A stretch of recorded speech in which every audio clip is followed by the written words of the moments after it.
Hello friends, and welcome back to my channel where we mainly discuss thrillers on Thursdays. And as much as you know I love reading about crime, I surprisingly don't read that much true crime, but that's what I'm going to be reviewing for you all today. And I will just say up front, this has made me want to read a lot more true crime because of how much I enjoyed this. But today I have the title written up here because it's very lengthy, so I don't want to say it incorrectly. But today I'm going to be reviewing All Be Gone in the Dark, One Woman's Obsessive Search for the Golden State Killer by Michelle McNamara. Now before I get into a review, I normally always say whether or not the video is going to have spoilers or not, but I'm just guessing that since this is true crime and since this has been in the news so much recently because of the author and new information that's come out recently, I'm just assuming that if you're clicking on this video, it's because you're interested in this book and you've heard about the things that have come out recently. And I also almost feel like it's a bit rude to call any of this a spoiler. Maybe rude isn't the right word, but I am going to talk about the high-level things that happen in this book and that have happened with the author and what's been revealed lately. So if you for some reason consider any of that a spoiler, feel free to click out.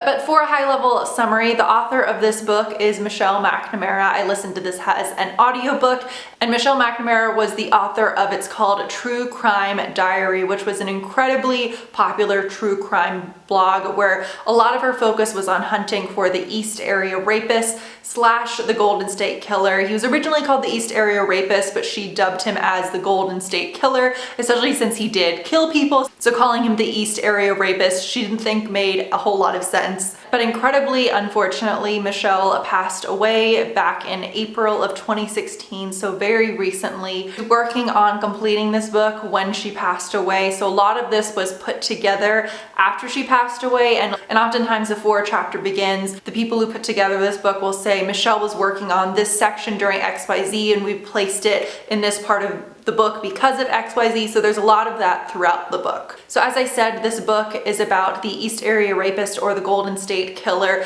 who I have the stats up here. He committed 13 murders, more than, or I think it's around 50 rapes, and he also burglarized an insane amount of homes. And this wasn't just for a 1 or 2 year stint. This was from over a decade, from 1974 to 1986, which is unfathomable to me when I think about that. When I think of serial killers, even just serial killers in California, I can very easily picture the Night Stalker. I believe the Zodiac Killer was in California, but this man committed so many horrific atrocities, but I had never heard of him before until I saw Michelle's name and this book's name come up in the news. And the part I'm about to say is some news that came out following when Michelle passed away that some people might consider a spoiler. But so as I said, she passed away in April of 2016. This book was published in February of 2018, and then just a few months after the book was published, and on April 24th of 2018, they finally were able to discover who the Golden State Killer is. And I intentionally specified those 3 dates because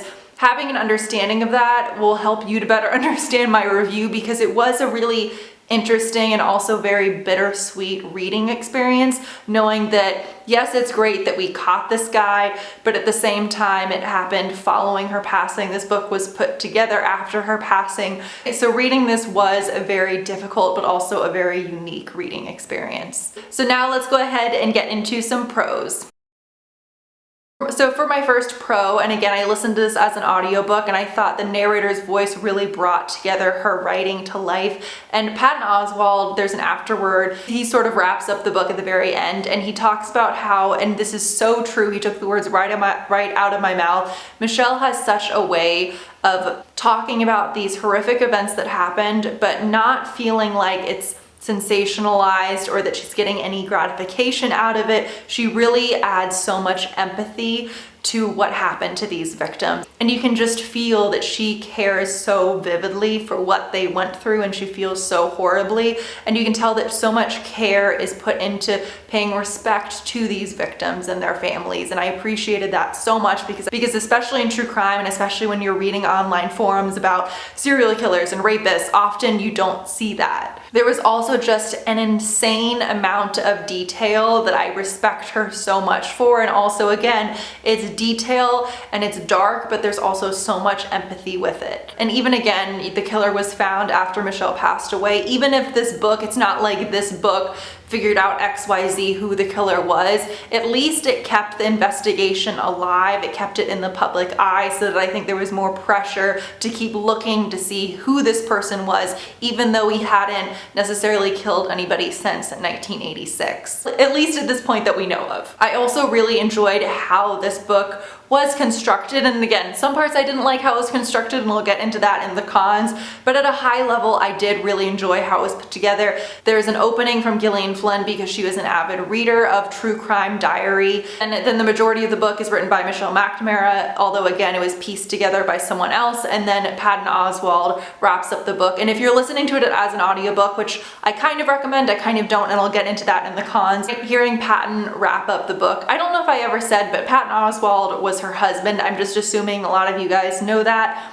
Completely unrelated, and I know this doesn't fit with the tone of what I'm talking about. If you're ever in a terrible mood, go watch the Billy on the Street video of Billy talking about how much he loves Ratatouille with Patton, because I've watched that probably 20 times and it just always really brightens my day. It's really where I'm cackling alone in my apartment, but I really love that video. But anyway, it made it for a very touching and wonderful reading experience, having Gillian's perspectives, Patton's perspective, people, and hearing especially from these couple of people who really adored Michelle. I really enjoyed that.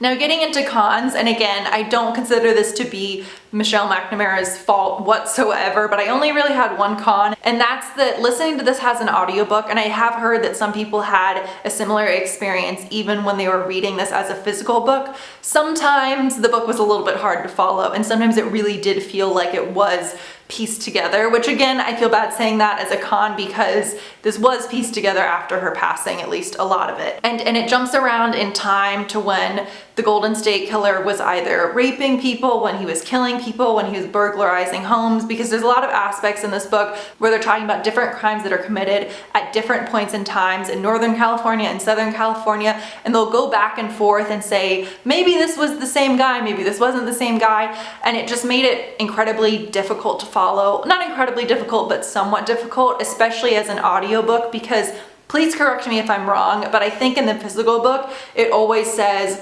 what year or what timeline we're in, whereas when it's an audiobook, it kind of made it more difficult to follow at what point in the timeline we were at. But overall, I enjoyed this book so much. I'm gonna give I'll Be Gone in the Dark 4.5 out of 5 creepy branches. As I said, I don't read a lot of true crime, and this book has just reinvigorated my interest. So if you have any true crime that you would recommend, please let me know, even if it's ones you think I might have already heard of. I'm also incredibly intrigued to hear more about what we learn from this man that they've captured. The book doesn't get into a ton of detail about him. I've mainly just been reading about that online, but I am just incredibly curious now that we have the guy to hear more from him, assuming we can get more out of him. And I'm just so happy that the victims' families can maybe have some semblance, even if it's just a tiny bit of peace knowing that he's caught. But again, I hope you guys are having a wonderful rest of the week, and I will see you all next Thursday.